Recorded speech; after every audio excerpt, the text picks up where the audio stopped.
Sir ಈ ಸಲ big boss ಅಲ್ಲಿ ಗಿಲ್ಲಿ ನಟನೆ ಗೆಲ್ಲಬೇಕು. ಅವರಿಂದನೇ ಈ ಸಲ ಬಿಗ್ ಬಾಸ್ ನಂಬರ್ 1 ಹೋಗಿದೆ. ತುಂಬ ಚೆನ್ನಾಗಿ ನಡೆದು ಬರ್ತಾ ಇದೆ ಬಿಗ್ ಬಾಸ್. ಅವ್ರಿಗೋಸ್ಕರನೇ ನಾವು ಬಿಗ್ ಬಾಸ್ ನೋಡ್ತಾ ಇರೋದು. ಈ ಸಲ ಗಿಲ್ಲಿ ನಟನೆ ಗೆಲ್ಲಬೇಕು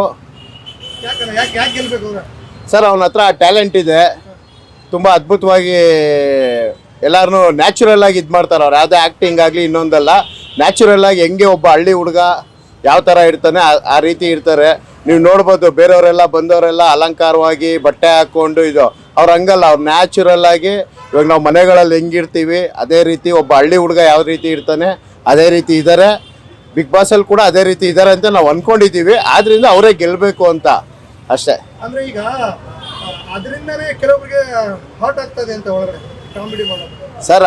ಅಂದರೆ ಅವರೆಲ್ಲ ಸಿಟಿ ಜನ, ಅವ್ರಿಗೆ ಹಳ್ಳಿ ಇದು ಗೊತ್ತಿಲ್ಲ. ಅವ್ರಿಗೆ ಹಳ್ಳಿ ಮಕ್ಕಳ ಬಗ್ಗೆ ಅವ್ರಿಗೆ ಗೊತ್ತಿಲ್ಲ. ಸಿಟಿ ಜನಕ್ಕೆ ಏನು ಗೊತ್ತಿರುತ್ತೆ? ಅವ್ನು ನ್ಯಾಚುರಲ್ ಆಗಿ ಅವ್ನು ಆ ಥರ ಇದ್ದಾನೆ ಅಷ್ಟೇ. ಅದು ಅರ್ಟ್ ಆಗುತ್ತೆ ಅಂದರೆ ಅದು ಅವ್ರವ್ರ ವ್ಯಕ್ತಿತ್ವ. ಅದು ಅರ್ಟ್ ಆಗೋ ರೀತಿ ಅವರೇ ಮಾಡ್ಕೊತಾರೆ. ನ್ಯಾಚುರಲ್ ಆಗಿ ಅವ್ನು ಮಾತಾಡ್ತಾನೆ, ಇರೋ ಸತ್ಯನ ಮಾತಾಡ್ತಾನೆ, ಅದನ್ನ ಅವ್ರು ಅರ್ಟ್ ಮಾಡ್ಕೊತಾರೆ ಸರ್. ಸರ್ ಅಶ್ವಿನಿ ಗೌಡ ಅವರು ಬಿಡಿ, ಅವ್ರು ಎಲ್ಲದಕ್ಕೂ ಅವ್ರು ಬೇಗ ಟಂಪ್ಟ್ ಆಗ್ತಾರೆ. ಅವರು ಗಿಲ್ಲಿ ಎಲ್ಲನೂ ನ್ಯಾಚುರಲ್ ಆಗಿ ತಗೊತಾನೆ, ಎಲ್ಲ ಕಾಮಿಡಿಯಾಗಿ ತಗೋತಾನೆ. ಆದರೆ ಅವರು ಒಂದೊಂದು ಸಣ್ಣ ವಿಷಯನೂ ಅವರು ತುಂಬ ದೊಡ್ಡ ವಿಷಯ ಮಾಡ್ತಾರೆ. ಅವರ ಒಂದು ಸ್ಥಾನಕ್ಕೆ, ಅವರ ಗೌರವಕ್ಕೆ ಅದು ವ್ಯಕ್ತಿತ್ವ ಅಲ್ಲ, ಅದು ಅವರ ವ್ಯಕ್ತಿತ್ವ ಅಲ್ಲ ಅದು. ಹಾಂ, ಅವ್ರು ಹೇಳಿದ್ರೆ ಮಾತ್ರ ಕರೆಕ್ಟ್, ಬೇರೆಯವ್ರು ಮಾತಾಡಿದ್ರೆ ಅದು ಕರೆಕ್ಟ್ ಅಲ್ಲ. ಅವರು ದಬ್ಬಾಳಿಕೆ ಮಾಡ್ತಾ ಇದ್ದಾರೆ ಅಂತಾರೆ. ಅವ್ರು ಮಾಡೋ ದಬ್ಬಾಳಿಕೆ ಮಾತ್ರ ಜನಕ್ಕೆ ಗೊತ್ತಾಗ್ತಾ ಇದೆ ಅವ್ರು ಏನು ಮಾಡ್ತಾ ಇದ್ದಾರೆ ಅಂತ. ಅವ್ರಿಗೆ ಗೊತ್ತಾಗ್ತಾ ಇಲ್ಲ ಅಷ್ಟೇ. ಒಳಗಡೆ ನಂದೇ ರೂಲ್ಸು, ನಾನೇ ಲೀಡರು ಅಂತ ಇದು ಮಾಡ್ತಾ ಇದ್ದಾರೆ ಅವರು. ಕನ್ನಡ ಅಂತಾರೆ, ಅವ್ರ ಬಾಯಲ್ಲಿ ಕನ್ನಡ ಬರಲ್ಲ ನಾಯಿವಾಗೆ. ಬರೀ ಇಂಗ್ಲೀಷಲ್ಲೇ ಮಾತಾಡ್ತಾರೆ, ಅವರೇ ಕನ್ನಡ ಮಾತಾಡಲ್ಲ ಸರ್. ಅದು ಸುದೀಪ್ ಸರ್ ಸ್ವಲ್ಪ ಕ್ಲಾಸ್ ತಗೊಂಡ್ಮೇಲೆ ನಾನು 2.0 0.2 ಅಂತ ಇದು ಮಾಡ್ತಾ ಇದ್ದಾರೆ. ಈಗಾಗಲೇ ಈ ವಾರದಿಂದ ತಿರುಗಿ ಸ್ಟಾರ್ಟ್ ಮಾಡಿದಾರಲ್ಲ. ನಿನ್ನೆ ಮೊನ್ನೆ ಕಾವ್ಯ ಮೇಲೆ ಗಲಾಟೆ ಮಾಡಿದಾರಲ್ಲ, ನಿಮ್ಮ ಅಮ್ಮನಿಗೆ ಹೇಳು ಅಂತ. ಅದೆಲ್ಲ ಯಾವ ಥರ ವರ್ತನೆ ಅದು? ಅಲ್ಲಿ ಏನಿದೆ ಅವ್ರದ್ದು ಮಾತಾಡಬೇಕು, ಫ್ಯಾಮಿಲಿ ಬಗ್ಗೆ ಯಾಕೆ ಮಾತಾಡಬೇಕು? ನಿಮ್ಮ ಅಮ್ಮನಿಗೆ ಹೇಳು ಅಂತ. ಇದೇನೆ ಸುಮ್ಮನೆ ಸುದೀಪ್ ಸರ್ ಬೈದಾಗ 2 ವಾರ ಸುಮ್ಮನೆ ಇದ್ದರು, ಕಂಟೆಂಟ್ಗಳಿರಲಿಲ್ಲ ಅವ್ರಿಗೆ. ಈಗ ಏನೋ ಒಂದು ಕಂಟೆಂಟ್ ಬಂತು, ಅವ್ರಿಗೆ ಬಾಯಿ ಸುಮ್ಮನೆ ಇರಲ್ಲ ಅವ್ರಿಗೆ.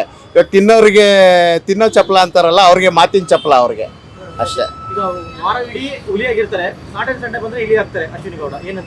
ಅದು ಮಾಮೂಲಿ ಸರ್. ಸುದೀಪ್ ಸರ್ ಇಲ್ಲ ಕ್ಲಾಸ್ ತಗೊಂತಾರಲ್ಲ, ಸುದೀಪ್ ಸರ್ಗೋಸ್ಕರ ಆದರೂ ಅವರು ಇಲಿಯಾಗಿರಲೇಬೇಕು. ಇಲ್ಲಾಂದರೆ ಸುದೀಪ್ ಸರ್ ಇದು ಮಾಡ್ತಾರಲ್ಲ, ಅವ್ರಿಗೆ ಏನು ಮಾಡೋಕ್ಕಾಗಲ್ಲ.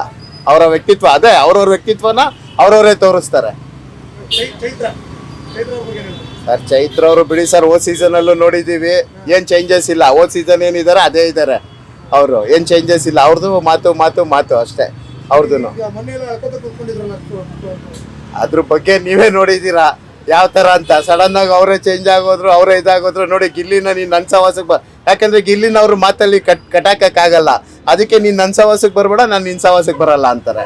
ಅವರೇ ಕಾಂಪ್ರಮೈಸ್, ಅವರೇ ಸರೆಂಡರ್ ಆಗ್ಬಿಟ್ರು. ನಾನೇ ಸರೆಂಡರ್ ಆಗ್ಬಿಡ್ತೀನಿ, ನನ್ನ ವಿಚಾರಕ್ಕೆ ಬರಬೇಡ ಅಂದ್ಬಿಟ್ರು ಅಷ್ಟೇ. ಧ್ರುವಂತು ಅವರು ಏನಿಲ್ಲ ಸರ್, ಅವ್ರದ್ದು ಬರೀ ಮಾತು. ಅವ್ರದ್ದು ಅಲ್ಲಿಂದ ಇಲ್ಲಿಗೆ ಎತ್ತಲಿಕ್ಕದೇ ಅವ್ರ ಕೆಲಸ ಅವ್ರದ್ದು. ಅದೇನೆ ಸುಮ್ಮನೆ ಅದೇ ಹೇಳಿಲ್ವಾ, ಅವ್ರ ಬಗ್ಗೆ ಇವ್ರ ಬಗ್ಗೆ ಮಾತಾಡ್ಕೊಂಡು ಯಾರಾದರೂ ಒಂದು ಚೂರು ಅವ್ರ ಬಗ್ಗೆ ಕ್ವಶನ್ ಮಾಡಿಬಿಟ್ರೆ ರೈಸ್ ಆಗಿಬಿಡ್ತಾರೆ. ಅದೇ ಬದಲಾಗ್ಬಿಡ್ತಾರೆ.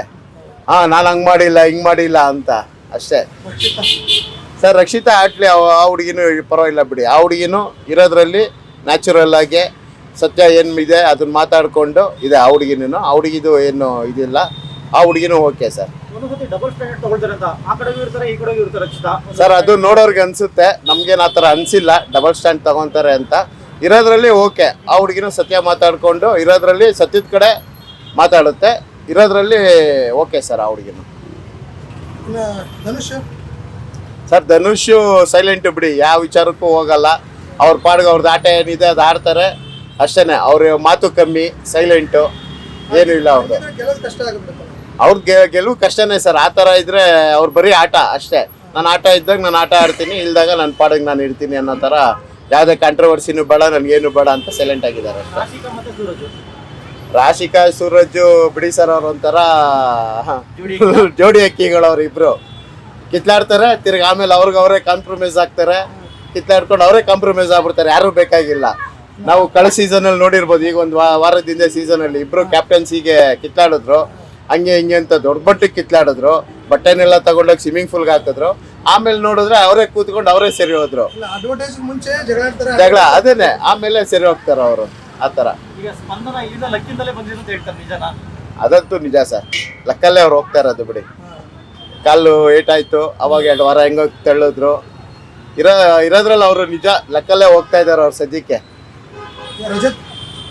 ರಜತ್ ಸರ್, ರಜತ್ನು ಅವರು ಓಕೆ ಆಡ್ತಾ ಇದ್ದಾರೆ ಚೆನ್ನಾಗಿ, ಆದರೆ ಸ್ವಲ್ಪ ಬಾಯಿ ಕಮ್ಮಿ ಮಾಡಬೇಕು. ಅವರು ತುಂಬ ಕೆಣಕೋದು ಇದು ಮಾಡ್ತಾರೆ, ಬೇಗ ಟೆಂಪ್ಟ್ ಆಗ್ತಾರೆ ಅವರು. ಇರೋದ್ರಲ್ಲಿ ಅವರು ಓಕೆ, ಅವ್ರನ್ನೂ ಕಳೆದ ಸೀಸನಲ್ಲಿ ನೋಡಿದ್ದೀವಲ್ಲ, ಗೇಮ್ ಎಲ್ಲ ಚೆನ್ನಾಗಿ ಆಡ್ತಾರೆ ಅವರು. ಈ ಸೀಸನಲ್ಲಿ ಸರ್ ನಮಗೆ ಗಿಲ್ಲಿನೇ ಗೆಲ್ಲಬೇಕು ಅಂತ.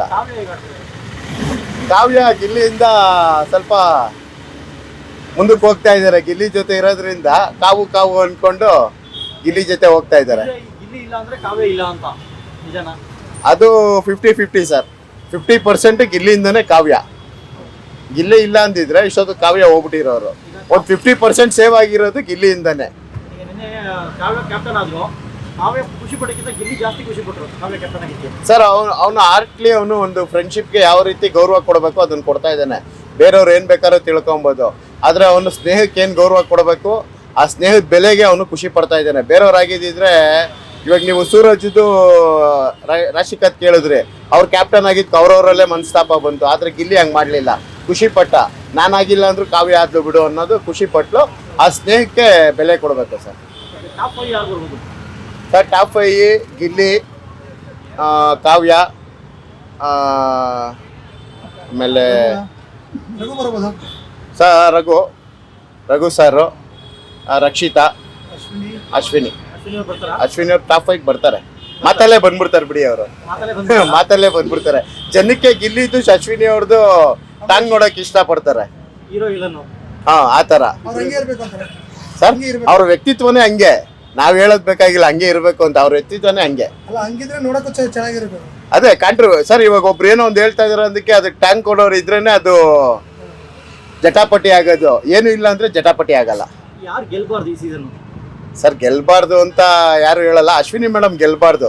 ಏನು ಅವರೆಲ್ಲ ಆರ್ಥಿಕವಾಗಿ ಚೆನ್ನಾಗಿದ್ದಾರೆ ಬಿಡಿ, ಬಡವರು ಗೆಲ್ಲಿ, ಅವ್ರಿಗೆ ಮುಂದಕ್ಕೆ ಅವ್ರ ಫ್ಯೂಚರ್ಗೆ ಇದಾಗುತ್ತೆ. ಅಶ್ವಿನಿ ಮೇಡಮೇ ಹೇಳ್ತಾರಲ್ವಾ, ನನಗೆ ಅಷ್ಟು ಬಾಡಿಗೆ ಬರುತ್ತೆ, ಇಷ್ಟು ಬಾಡಿಗೆ ಬರುತ್ತೆ ಅಂತ. ಅವ್ರಿಗೇನು ಅವಶ್ಯಕತೆ ಇಲ್ಲ. ಬಿಗ್ ಬಾಸ್ ಪಬ್ಲಿಸಿಟಿಗೋಸ್ಕರ ಬಂದಿದ್ದಾರೆ, ಅವರೊಂದು ಇಮೇಜ್ಗೋಸ್ಕರ ಬಂದಿದ್ದಾರೆ ಅಷ್ಟೇ. ಅವ್ರಿಗೆ ದುಡ್ಡಿನ ಅವಶ್ಯಕತೆ ಏನಿಲ್ಲ. ನಾವು ಯೂಟ್ಯೂಬಲ್ಲೆಲ್ಲ ನೋಡಿದ್ದೀವಲ್ಲ, ಅವ್ರ ಹೋಮ್ ಟೂರು ಅದು ಇದು ಎಲ್ಲ ನೋಡಿದ್ದೀವಲ್ಲ, ಅವರಪ್ಪ ಜಮೀನ್ದಾರರು ಎಲ್ಲ. ಅವ್ರಿಗೇನು ದುಡ್ಡಿನ ಅವಶ್ಯಕತೆ ಇಲ್ಲ ಅವ್ರಿಗೆ. ಇನ್ನು ಮಿಕ್ದವರಲ್ಲಿ ಗಿಲ್ಲಿಗೆ ಬಡವ್ರ ಮನೆ ರೈತ, ಮಂಡ್ಯ ಹುಡುಗ, ಬೆಳೀಲಿ, ಅದ್ಭುತವಾಗಿ ಕಲಾವಿದ, ಬೆಳೀಲಿ, ಮುಂದೆ ಒಂದು ದಿವಸ ಕರ್ನಾಟಕದಲ್ಲಿ ಅವನು ಒಂದು ಹೆಸರು ಮಾಡಲಿ ಅನ್ನೋದು ಖುಷಿ ಸರ್. ಈಗ ಅಶ್ವಿನಿ ಗೌಡ ಬಿಗ್ ಬಾಸಿಗೆ ಬಂದು ಹೆಸರು ಹಾಳು ಮಾಡ್ಕೊಳ್ತಾರೆ, ಹೊರಗಡೆ ಹೆಸರು ಚೆನ್ನಾಗಿತ್ತು ಎಷ್ಟು ಅಂತ ತುಂಬಾ ಜನ ಹೇಳ್ತಾ ಇದ್ದಾರೆ. ಸರ್, ಇದ್ರೆ ಹೆಸರೇನು ಹಾಳು ಮಾಡ್ಕೊಳ್ಳೋ ಅಂತ ಏನು ಇದಿಲ್ಲ. ಆ ಥರ ಎಲ್ಲ ನಾವು ಯಾವತ್ತೂ ಯೋಚನೆ ಮಾಡಿಲ್ಲ. ಇರೋದ್ರಲ್ಲಿ ಏನು ಅಂದರೆ ಸ್ವಲ್ಪ ಅವರು ಘಾಟಿ ಏನೊಂದೂ ನ್ಯಾಚುರಲ್ ಆಗಿ ತಗೊಳ್ಳಲ್ಲ. ಅವರು ಬೇಗ ಟೆಂಪ್ಟ್ ಆಗ್ಬಿಡ್ತಾರೆ. ಏನೋ ಒಂದು ಮಾತನ್ನು, ತಮಾಷೆ ಮಾತನ್ನು ಸೀರಿಯಸ್ ಮಾಡ್ಕೊಂಬಿಡ್ತಾರೆ. ಈಗ ಮೊನ್ನೆ ಕಾವ್ಯ ಅವ್ರು ಏನು ಹೇಳಲಿಲ್ಲ, ಹೋಗಮ್ಮೋ ಅಂದರು. ಅದು ಹಳ್ಳಿ ಕಡೆ ಏನು, ಇವಾಗ ಉತ್ತರ ಕರ್ನಾಟಕ ಕಡೆ ಸುಳೆ ಮಕ್ಕಳ ಅಂತಾರೆ, ಅದು ಅವ್ರವ್ರ ಭಾಷೆ. ಹೋಗಮ್ಮ ಅನ್ನೋದೇನು ಅದೇನು ದೊಡ್ಡ ಮಾತೇನಲ್ಲ. ಅದಕ್ಕೆ ಅಷ್ಟು ಟೆಂಪ್ಟ್ ಆಗೋ ಅವಶ್ಯಕತೆ ಇರಲಿಲ್ಲ ಅವರು. ಆ ರೀಸನ್ ಇಟ್ಕೊಂಡು ಹೊರಗಡೆ ತುಂಬಾ ಟ್ರೋಲ್ ಮಾಡ್ತಾರೆ. ಅದನ್ನೇ ಅವ್ರಾಗ ಅವರೇ ಟ್ರೋಲ್ ಆಗ್ಬಿಡ್ತಾರೆ. ಅದೇ ಕಂಟೆಂಟ್ಗೋಸ್ಕರ, ಪ್ರಮೋಷನ್ಗೋಸ್ಕರ ಅವರೇ ಇದಾಗ್ಬಿಡ್ತಾರೆ. ನಿಮ್ಗೆ ಯಾರು ಗೆಲ್ಬೇಕು ಸರ್ ಫೈನಲ್ ಆಗಿ? ಸರ್, ಫೈನಲ್ ಆಗಿ ಗಿಲ್ಲಿನೇ ಗೆಲ್ಬೇಕು ಸರ್. ಸೆಕೆಂಡ್ ರನ್ನರ್ ಅಪ್ ಯಾರಾದ್ರೂ ಬರಲಿ, ಗಿಲ್ಲಿ ಗೆಲ್ಬೇಕಷ್ಟೇ. ಸಂತೋಷ್ ಅಂತ ಸರ್.